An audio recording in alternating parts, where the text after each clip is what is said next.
again. So this is my another recipe. I'm going to show you my ingredients. Called in my traditional dish is Ginisang munggo. Okay, so now I'm going to show you my recipe. This I got garlic chop already and lots of ginger, some oil, and this munggo in Hindi is moong dal also. It's already soaked in overnight and already I boiled already. So it's very soft now. And also I have some spinach here, fresh, some tomato here, big tomato, and 1 large of onion, some chopped chili, some black pepper and salt. Also tilapia, fresh tilapia. Okay, so now I'm going to start marinate my fresh tilapia. So everyone also know this fish tilapia. So now I'm going to add some salt here. Just rub it slowly to marinate for 10 minutes like that. This is very healthy and very lot of nutrients also this recipe. I'm very excited today because I'm going to make one of my favorite dish called Ginisang munggo in my tradition. So now it's already marinated with salt and pepper. Now I'm going to fry this tilapia.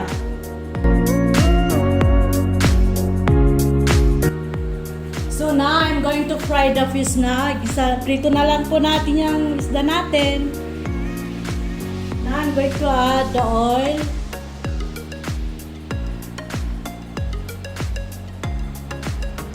So now I'm going to add the fish.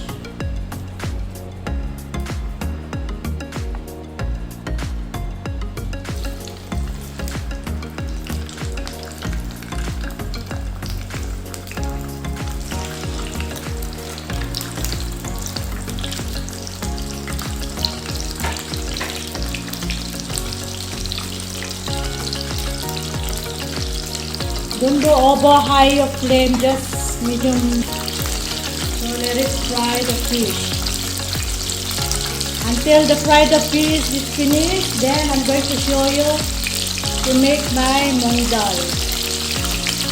Munggo. In Philippines, munggo. Alam naman nila to munggo.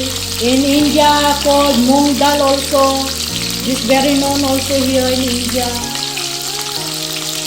And also it's called mung beans, also called this one. It's very healthy food.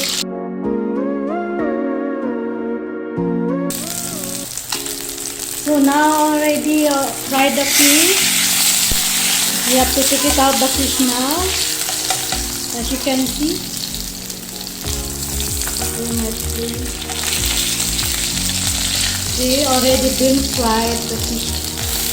I have to take it out now.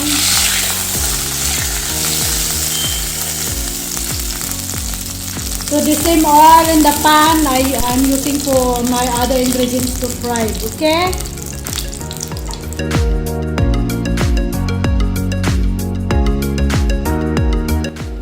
Now already hot the pan. I'm going to add the onion. Chopped onion I'm going to add.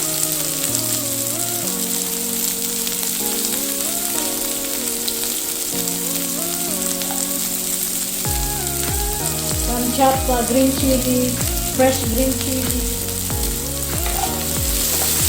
Just mixing it.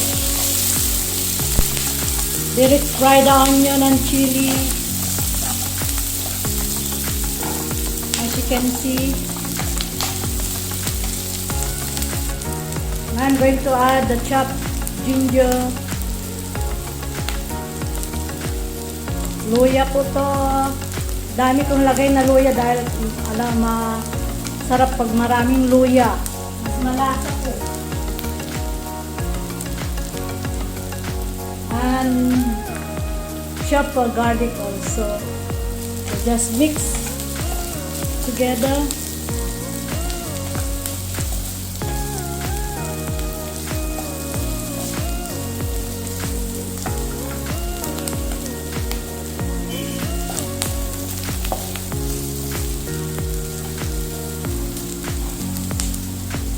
So now I'm going to add one fresh tomato, chopped.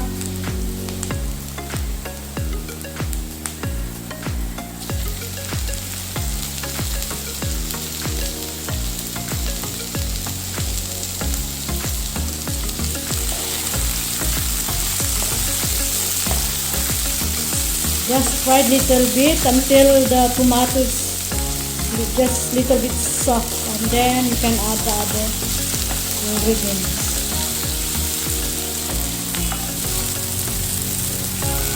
So now it's already done, the tomato already soft. I'm going to add the boiled moong dal or munggo.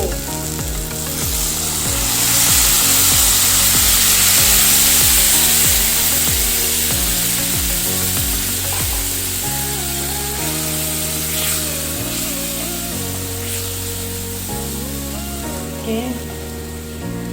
So now I'm going to add some salt to taste and black pepper also.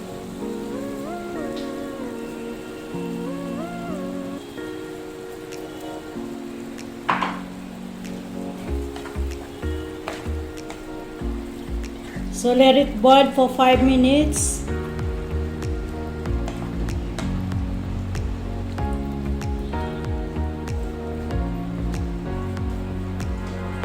I cover up now and let it boil for 5 minutes. Then I add the other ingredients. Okay.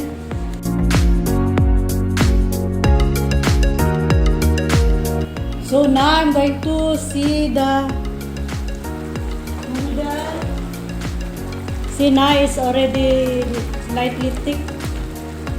So I'm going to add the fried fish on the top. Okay. See, just add the fried fish on the top.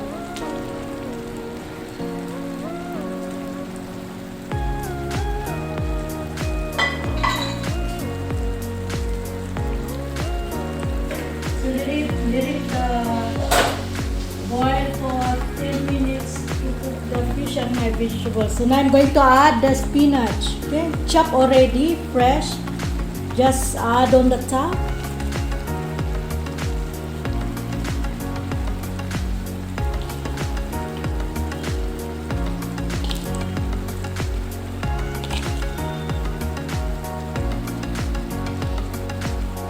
Okay. Now just add little water. So cover it and cook for another 5 minutes more.